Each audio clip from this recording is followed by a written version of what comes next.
saya Marisa Retmalia Pasaribu dengan NIM 123330085 dari kelas MPAP RA dari Prodi Teknologi Industri Pertanian. Pada video kali ini, saya akan membahas tentang Atomic Absorption Spectrophotometry atau yang disingkat dengan AAS.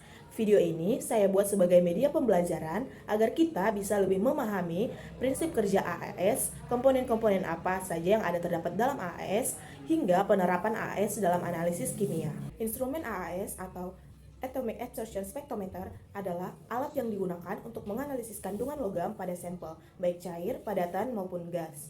Prinsip kerja AAS yaitu AAS bekerja dengan cara mengukur berapa banyak cahaya yang dapat diserap oleh atom-atom logam yang terdapat pada suatu sampel.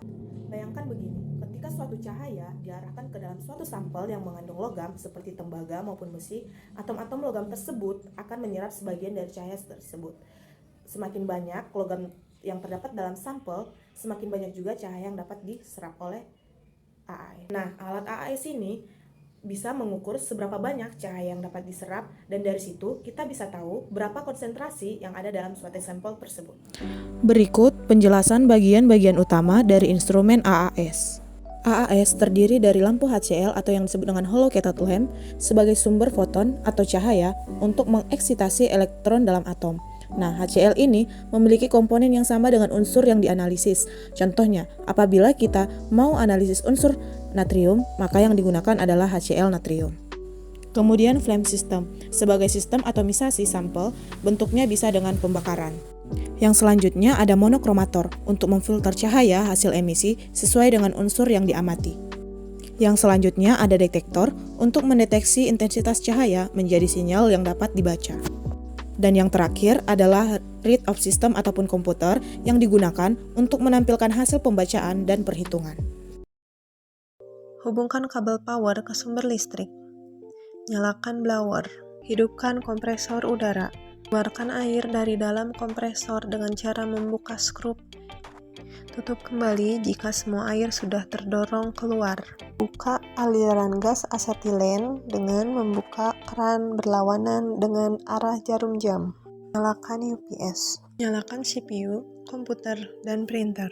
Pasang lampu katoda sesuai dengan unsur yang akan dianalisis. Pasangkan pada soket. Terdapat beberapa soket untuk beberapa lampu katoda.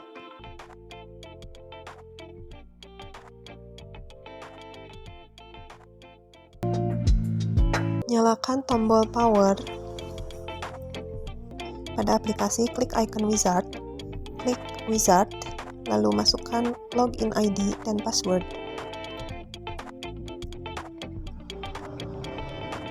Kemudian, apabila akan men-setting lampu katoda, di-cancel terlebih dahulu, lalu pilih instrumentasi, kemudian lamp position setup. Input lampu sesuai nomor soket. Masuk kembali ke menu baru, lalu klik elemen selection, lalu OK.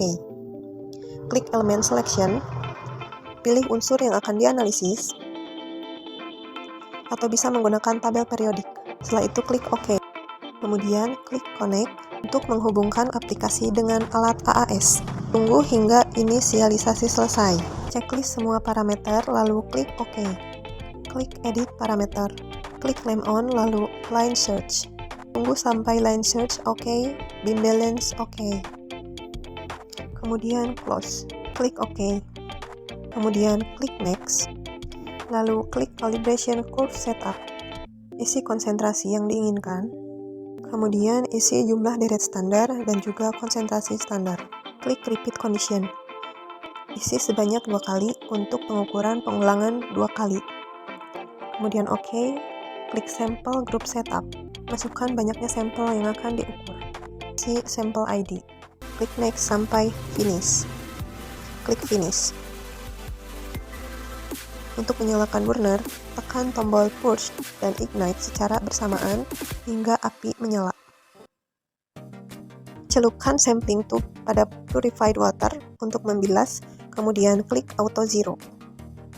Kemudian lakukan pengukuran belangko dengan mengklik blank. Dilanjutkan dengan pembilasan, siapkan standar yang akan diukur. Kemudian masukkan standar ke dalam sampling tube, kemudian klik start. Lakukan pengukuran standar dengan 2 kali pembacaan, begitu juga untuk sampel. Lakukan pembilasan setiap akan mengganti larutan yang akan diukur dengan purified water. Pengukuran sampai selesai. Matikan nyala api dengan menekan tombol extinguish. Lalu simpan data hasil pengukuran.